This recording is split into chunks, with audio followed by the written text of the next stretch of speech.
My husband's best friend bet him I'd cry when they served me divorce papers at Christmas dinner. Women are so predictable, he laughed. I signed immediately, then handed them a wrapped present. Their faces dropped when they opened it. Do you think she'll cry when she reads them? His best friend chuckled from the living room. They didn't realize I was in the hallway holding a tray of drinks, feet frozen, breath halted, pulse roaring in my ears. Brandon's voice followed, light and smug. She'll crumble. Women always do. That was 5 days before Christmas. Before we go deeper, thank you for being here. If you believe no woman should ever feel powerless in her own home, hit subscribe. It's free and helps us reach others who need strength, not silence. Now let's keep going. But this story didn't start there, not really. The unraveling began long before they wagered on my tears. It started with laughter. Always laughter. You know I could leave you tomorrow, right? Brandon would joke at dinner parties, eyes twinkling with faux affection as he rubbed my shoulder. Everyone chuckled. So did I. But inside something shriveled, tightening like a knot behind my ribs. People didn't see the weight of those words, not how often they came or how easily. They didn't notice how I stopped wearing my red dress after he scoffed, trying too hard, aren't we? Or how I started checking his tone before I spoke in public, praying my sentence didn't shift into a monologue about my flaws. He never shouted. Never raised a hand. Brandon was smarter than that. His words were blades dipped in honey. Don't embarrass me in front of my boss. You know you're lucky I'm still here. I mean, come on, what else would you do without me? Each comment arrived with a grin, a chuckle, a clink of his whiskey glass. I'd smile back. I had learned to smile. At first I defended him to friends. He's just sarcastic, I told Jenny, my childhood best friend, after she caught one of his remarks at a barbecue. He doesn't mean it like that. She didn't look convinced. He doesn't have to mean it. You look like you're disappearing. Maybe I was. I stopped posting on social media. I started missing book club meetings. Calls from my sister went unanswered more often than not. My world became smaller, centered around Brandon's moods, his rhythms, his thresholds. He liked control. Subtle control. When my mother came to visit, he made sure to remind me how messy I'd left the kitchen. Loudly. When I forgot to pick up dry cleaning, he'd mutter under his breath, useless. Just loud enough for me to hear. Just soft enough to deny. Still, I convinced myself this was marriage. Maybe not a fairy tale, but stability. Longevity. At least he didn't cheat. At least he wasn't violent. At least. Then came the gala.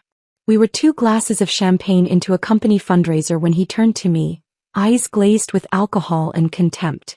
You're just like the rest of them, he muttered under his breath as the CEO walked by. Always wanting more. Always clinging. Needy. My mouth went dry. My face stiffened with the familiar flush of shame. I didn't ask what triggered it, I rarely did anymore. When we got home, he slammed the door and went straight for the liquor cabinet. I followed him with measured steps, poured him another drink and handed it to him with a smile I had practiced to perfection. You know, I said gently, maybe we should sign something. Just in case. You always joke about leaving. Why not make it official? He laughed. A deep, careless laugh. You really think I need a prenup to protect my fantasy football winnings? He scribbled his name on a napkin beside him. There. Go get it notarized if you're that scared. Then he passed out on the couch. He forgot about that napkin by morning. But I didn't. I had it notarized within 24 hours. Jenny helped. She didn't ask questions, just looked at me with quiet understanding and handed me a pen. I folded that document and slid it into a fireproof envelope. Stored it in the back of a filing cabinet beneath a folder labeled Tax Receipts 2020. Then I emailed a scanned copy to a private email Jenny had set up for me years ago, just in case. That night I cooked dinner like normal. I asked Brandon about his day. I laughed at his impressions of his coworkers. I cleared the dishes and wiped down the counters while he scrolled on his phone. He didn't notice the way I had started looking at him. Not with fear, not with anger, but with calculation. Over the next few weeks, something shifted in me. Not visibly. Not dramatically. But I started keeping a journal. Not the pretty kind with quotes on the cover, but a plain spiral notebook I tucked beneath my side of the mattress. In it I logged his comments. His moods. The date he came home at 1:15 a.m. reeking of perfume and tequila. I wasn't planning anything yet. Not consciously. But that night at his company's New Year kickoff party, when he told a crowd of new hires, "My wife's hobby is overspending," I didn't cry. I excused myself to the restroom, looked at my reflection and thought, he thinks I'm soft. Breakable. He wasn't wrong. I had been. But I was learning. A few months later, while folding laundry, I found a receipt in his jeans. 2 wine glasses, an expensive hotel room, and strawberries from room service. Dated Valentine's Day. We'd spent it apart. He'd claimed he was out of town for work. I didn't confront him. I scanned it, stored it, locked it. It became a quiet pattern. A private ritual. Evidence, not emotions. At dinner one evening he said, "If we ever split, you'll be crawling back. You can't even fix the Wi-Fi without me." I nodded, poured him another glass of wine and said, "That's true." I no longer believed it. There's a particular kind of silence that grows in households like ours. It's not peaceful. It's tight, like a thread pulled through too many stitches waiting to snap. Every room echoed with conversations we never had. Every smile I wore came with a side of nausea. Then one night I woke to a nightmare, his voice in my dream echoing, "You'll have nothing." I sat up, sweating, heart pounding. And something in me whispered, "That's not true anymore." I had the document. The timelines. And I had time. That was the night I stopped pretending. From that point on, I wasn't his wife. I was his shadow. Polite. Polished. Watching. Preparing. The joke he thought was harmless, the napkin he thought was a drunken whim. That was my foundation. I didn't know when. I didn't know how. But I knew one day he'd reach for the same old power play. And I'd be ready. I stood in Jenny's office, the fluorescent light buzzing faintly above us, illuminating the sharp edges of a truth I wasn't ready to speak aloud. She stared at the document I handed her, the one Brandon drunkenly signed without reading, without knowing. "Did he do this willingly?" she asked, eyebrows raised. I nodded, silent. Jenny leaned back in her chair, the leather groaning under her, then slid on her glasses and began to read. After a few long minutes, she looked up with something between pity and admiration dancing in her eyes. "It's elegant," she said, tapping the paper gently. "He gave you the knife. You're just deciding when to use it." I sat across from her, my fingers interlaced tightly in my lap. "I don't want revenge. I just want to feel safe." "You will," she said. "But let's reinforce this. Make sure it'll hold if he files first." And we did. She drafted an addendum, adding clarity where there was vagueness, ensuring that if Brandon ever tried to twist the narrative, he'd be trapped by his own arrogance. We included provisions he'd never think to contest: spousal protections, financial splits, evidence of voluntary signing. He had written his name. Dated it. In his handwriting. No coercion. No pressure. Just a smug moment turned irreversible.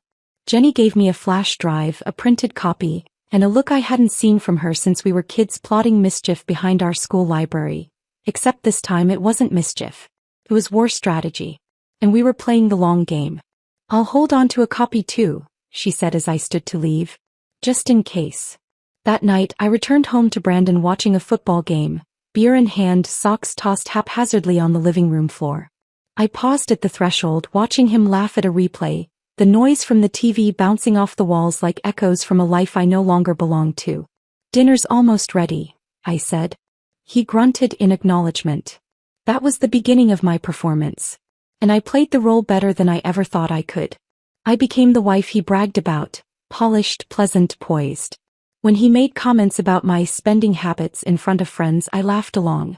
When he bragged about his promotion at his company's annual party, I kissed his cheek and toasted him with a bright smile, even though I knew he got the job because his supervisor wanted him gone from his current department. I no longer argued when he was cruel. I complimented his taste in wine, his choice of restaurants, even his new aftershave, though it smelled nothing like the one he used when we first met. He thought I was softening. What he didn't see was that I was sharpening. Brandon began to relax again, believing the fire in me had burned out. His behavior grew more careless. More entitled. He started coming home late without excuses. Left his phone face up on the counter, messages flashing briefly across the screen from numbers saved without names. I saw one from Mem. It read, "Tonight? Same hotel?" He left for the gym 10 minutes later. I opened our shared laptop, synced his phone's data to my cloud folder, and forwarded the screenshots to the private email Jenny had set up for me. I didn't cry. I didn't even flinch. Instead, I went to the kitchen and made lasagna, his favorite. He came home to a hot meal and a warmer smile. It was the best he'd eaten all week. At a barbecue a few weeks later, his best friend Nate cornered him near the grill, beer sloshing as he gestured animatedly. "She'll fall apart if you leave her, man," he laughed. "Too dependent. You've got it made." I was standing a few feet away, carefully arranging a fruit tray. I didn't flinch then either. Instead, I placed the strawberries in a perfect spiral, one red slice at a time. Brandon joined me moments later and wrapped his arm around my waist, pressing a kiss to my cheek like he hadn't disappeared the night before without explanation. "You look beautiful today," he said. I smiled. "Thank you, sweetheart." The day after the barbecue, I started recording phone calls. Only the ones that mattered. The quiet conversations when he slipped up, said too much, laughed too hard at things no loving husband should laugh at. I labeled each file by date and stored them meticulously. I felt like a spy in my own home. But I wasn't seeking revenge. Not then. I was building a parachute. Quietly. Carefully. Because when you live in a house made of cracks, you don't wait for it to collapse. You learn where to step and when to jump. I even bought a planner and began marking days with tiny symbols. An X for his late returns, a star for suspicious charges, a dot for lies I could prove. To anyone else it looked like grocery lists and meal plans. To me it was a map. Eventually I stopped reacting at all. I became a mirror. He saw in me only what he wanted to see. A woman who had stopped resisting, who had shrunk herself to fit neatly into the narrow space he'd carved for her. And so he got bold. He started leaving cash out in the open, large withdrawals he never explained. He went on business trips with luggage full of cologne and pressed shirts he never used for Zoom calls. One day I found lipstick on a receipt. The shade was called Temptress Red. I wasn't offended. I made a note. The final confirmation came 2 weeks before Christmas.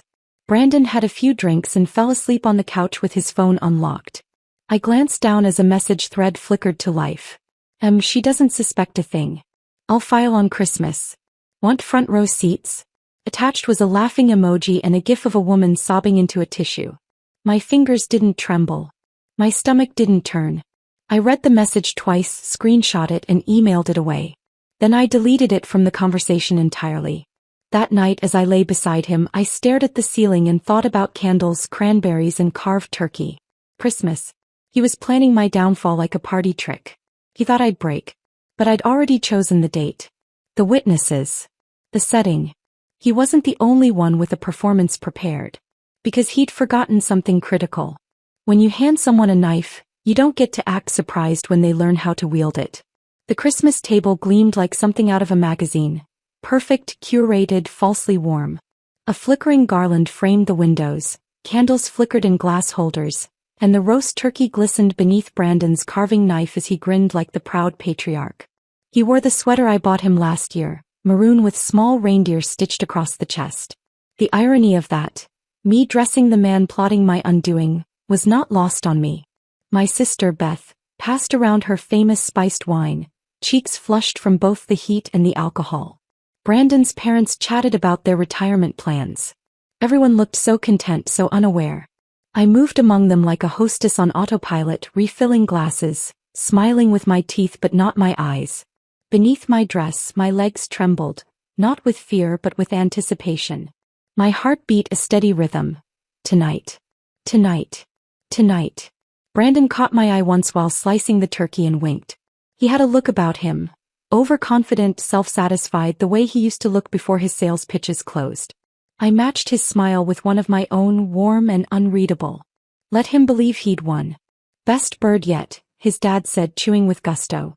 Steph's perfected the recipe, Brandon added, placing the platter on the table like a trophy. She's had plenty of practice. What is this, our 7th Christmas? 8th, I corrected gently, sitting across from him. He raised his glass. Well, here's to 8 more. Or, however many we last. His voice held that cruel lilt again, the one he coded in humor to keep his jabs casual, deniable. Laughter rose around the table.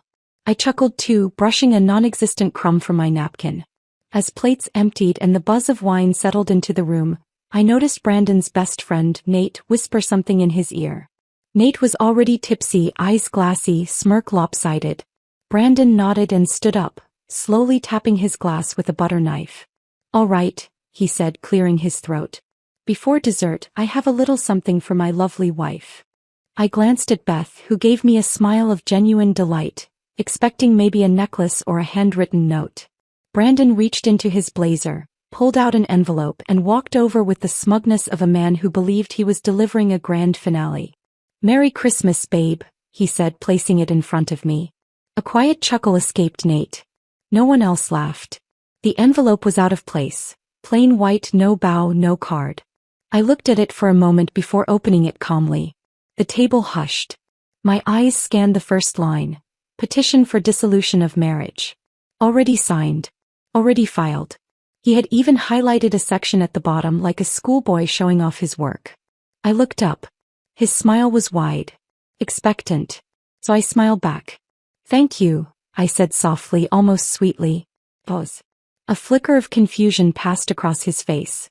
Nate shifted uncomfortably beside him. I reached into my clutch and pulled out a sleek silver pen. Clicked it. Signed the papers in one elegant stroke. Dated it. Capped the pen and handed them back. Done. I could feel Beth stare on me wide-eyed. Brandon blinked, caught off guard. "That's it?" he asked, voice too casual. "That's it," I echoed, sliding the envelope back toward him. Then, without missing a beat, I reached under the table and lifted a gold-wrapped box, placing it right between his plate and his ego. "What's this?" he asked. "Your real gift," I said. He hesitated, then tore at the wrapping, revealing a leather folder. He opened it, and the moment he read the first line, the color drained from his face. His lips moved silently for a moment, reading. Rereading. Dated. Notarized. Ironclad. The prenup he had laughed through. Signed with the same hand now clutching the edge of the table. "What is this?" Nate asked, leaning in. Brandon didn't answer. So I did. "It's the agreement Brandon signed nearly a year ago. It's been updated, reinforced, and filed." "But I filed first," Brandon said, as if that nullified reality. "Which makes it legally binding under your terms," I replied with a calm smile. "Every asset. Every clause. You gave it to me." Nate's mouth parted slightly. "Holy. You okay, man?" Beth's husband asked from across the table. Brandon didn't respond. His eyes were still glued to the document. The same eyes that once scanned spreadsheets and contracts for inconsistencies missed this one glaring clause in his own life. And then I reached into my purse again. "One last thing," I said. I placed a small square envelope on the table, thinner than the first. He stared at it as if it might explode. He opened it slowly, brows furrowed. Inside was a sonogram photo. Brandon looked at it, then at me. "I'm pregnant," I said, my voice even. 8 weeks today." His expression cracked just slightly. His eyes darted around the table. For a fleeting moment he smiled, almost involuntarily. But that smile withered the moment his brain caught up to his ego. Prenup. Pregnancy. Assets. Custody. The room felt like it was tilting. The weight of everything he thought he controlled now pressing down like a slab of stone. "You planned this," he said finally, voice barely above a whisper. I met his eyes, steady and cold. "You bet I'd cry." "You laughed. Called me predictable." "So no, Brandon, I planned nothing. I prepared." The silence was thick, dense with the kind of realization that doesn't crash but creeps.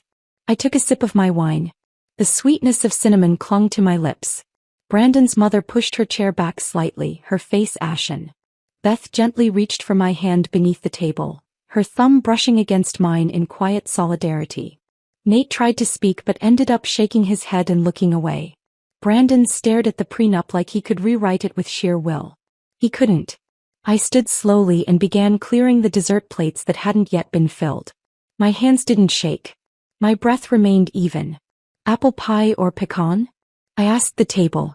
No one answered. Brandon sat frozen, flanked by the wreckage of his illusion. And I wasn't broken. I was just getting started.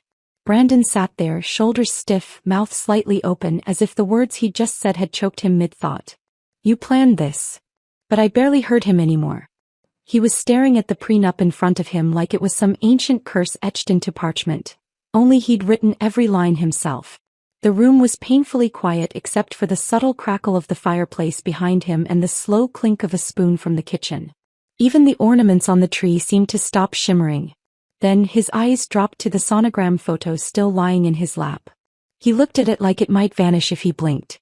The faintest twitch passed through his jaw. "Steph," he started. But I stood straighter. "No." Just one word, calm but firm.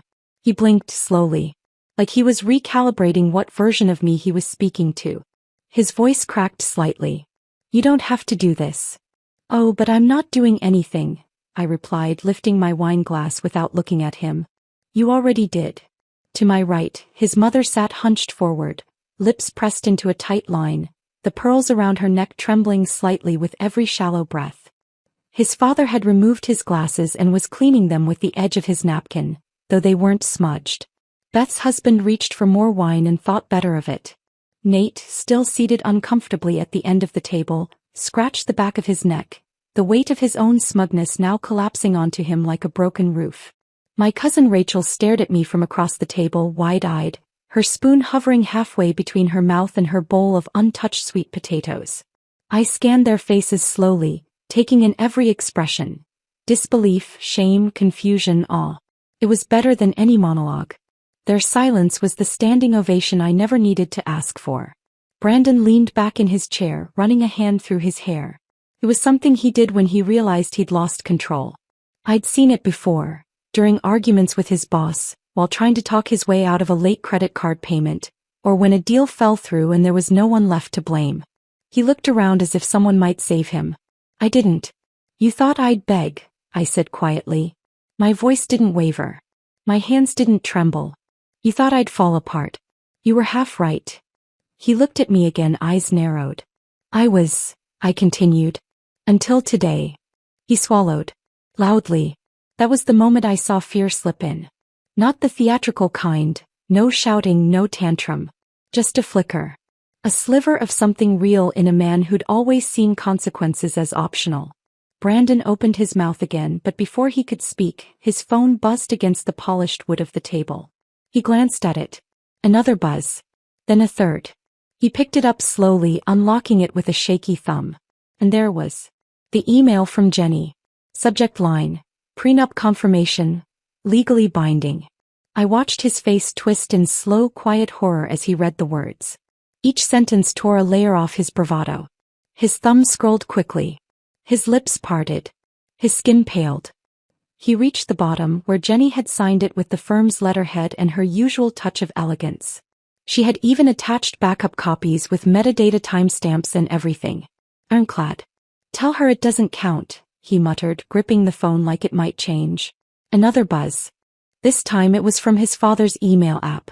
The subject line read, "Forwarded, signed prenup, dated documents, FYI." The man he once referred to as a legal dinosaur had just received proof that his golden boy had handed over everything on a silver platter. Brandon lowered the phone like it had burned him. I turned toward Beth, who had been quietly watching everything unfold. "I could go for something sweet now," I said softly, my voice almost cheerful. "Can you pass the pie?" "Which one?" she asked, recovering quickly. "Apple. And whipped cream, please." As she began slicing into the pie, I stepped away from the table, moved to the buffet counter and retrieved a clean plate. Brandon's eyes followed me, still wide, still trying to catch up. I returned to the table and sat beside my sister, placing the pie gently in front of me. From my seat I turned to him one final time that night. "I'll have the locks changed tomorrow," I said simply. He looked like he'd been struck. Then I picked up my fork, took a bite of pie and smiled, not to provoke him, not to perform. Just because the cinnamon was warm, the crust buttery, and the taste reminded me of something I'd forgotten long ago. "Peace." Brandon pushed his chair back, the legs scraping across the hardwood. "You think you've won," he said. I didn't respond. He didn't deserve a reply.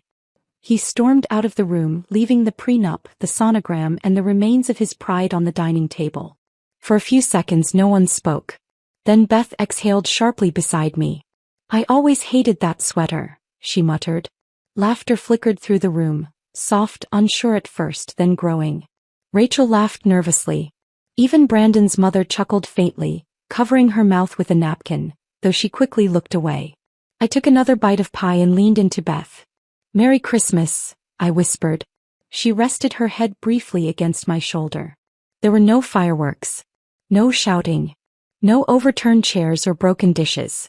Just a quiet unraveling of power, measured in glances and documents, and a single slice of dessert. The room shifted that night.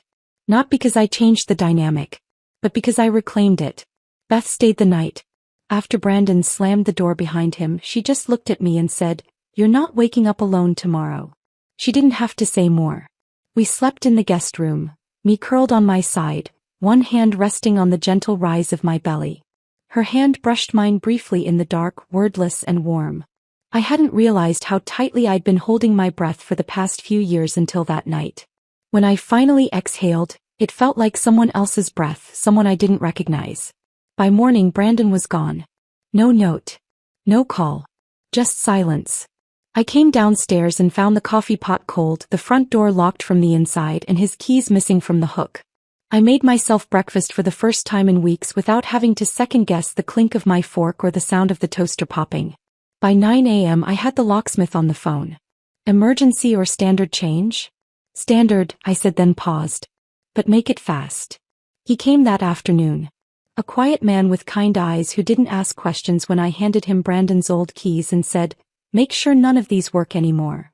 When he left, I stood in the foyer with a new key in my hand and realized this was the first thing I'd owned alone in years. Not the house itself, not yet, but the feeling. The certainty. That evening I moved into the master bedroom.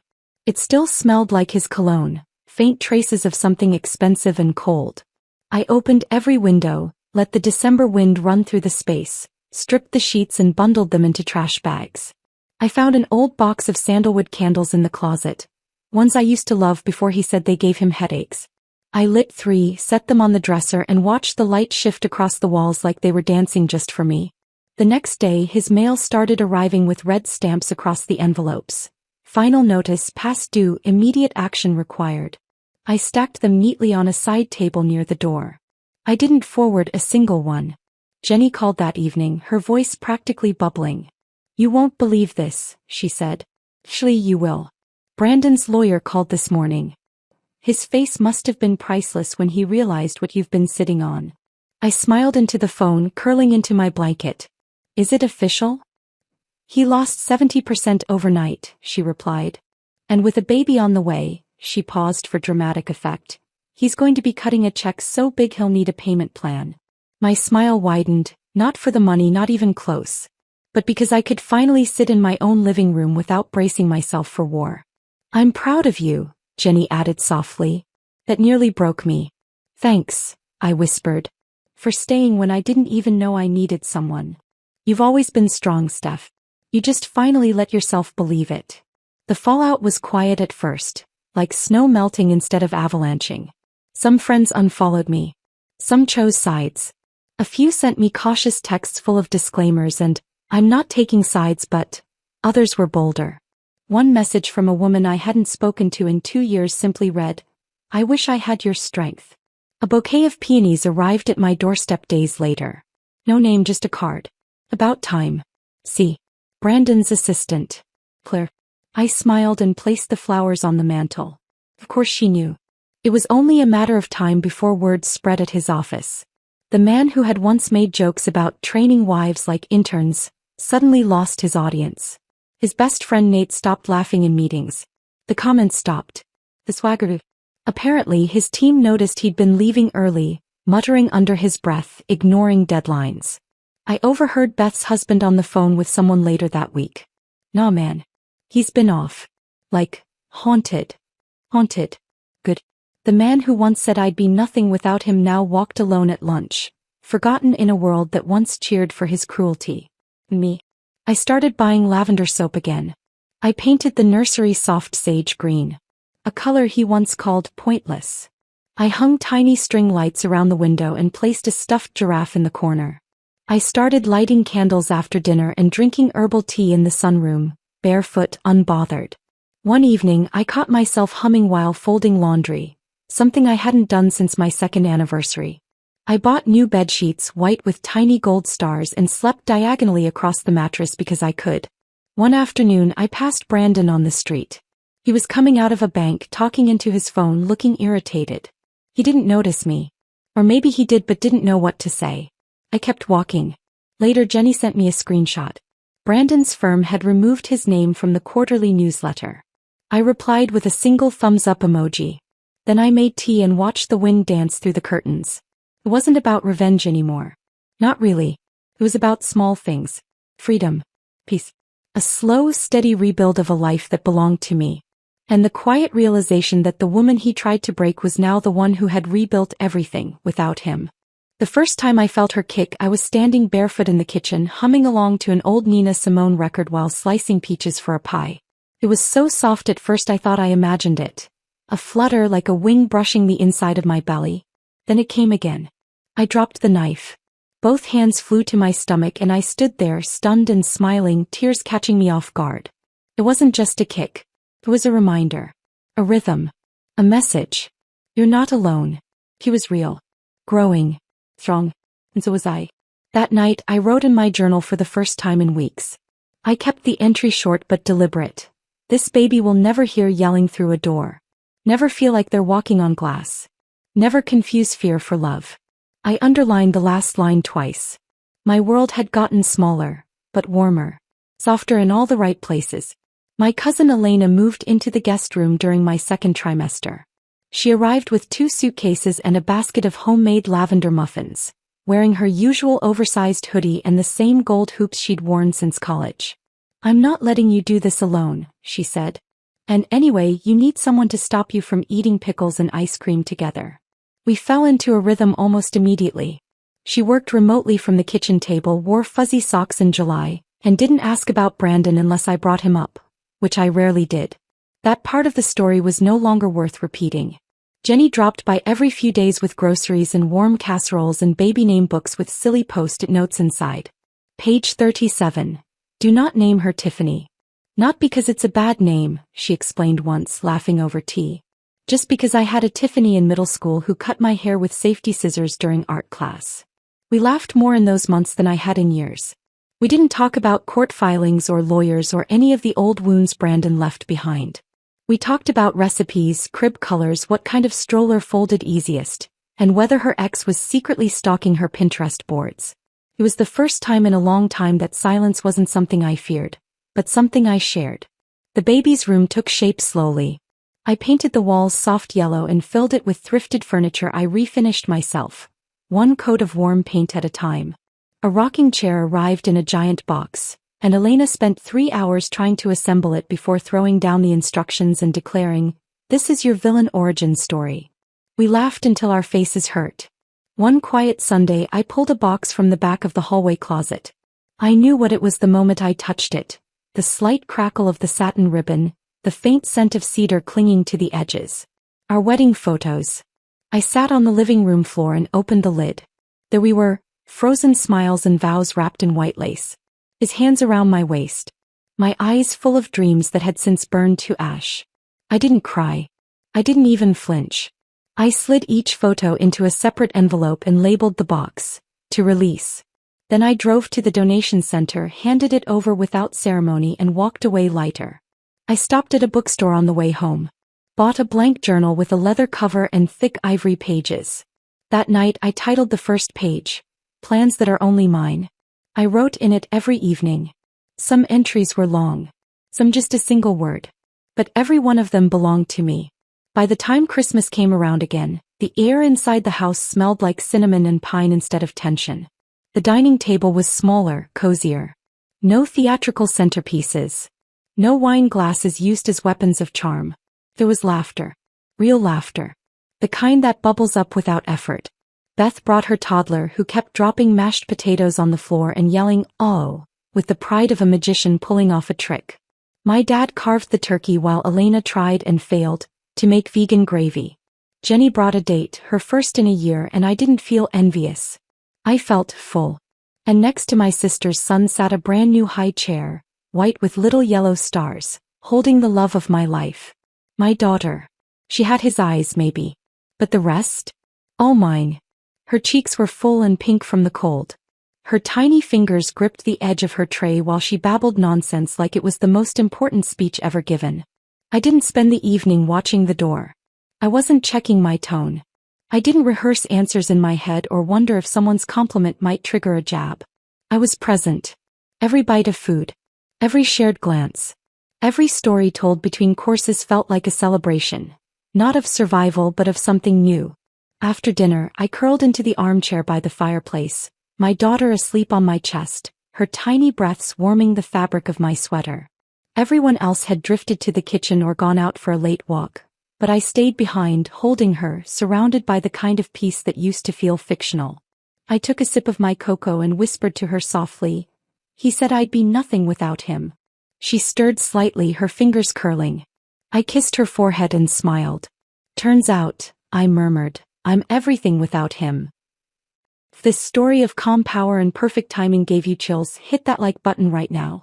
My favorite part was when she slid that gold-wrapped box across the table. What was your favorite moment? Tell me in the comments below. For more stories of strength, smart revenge, and emotional justice, subscribe and tap the notification bell so you never miss a moment.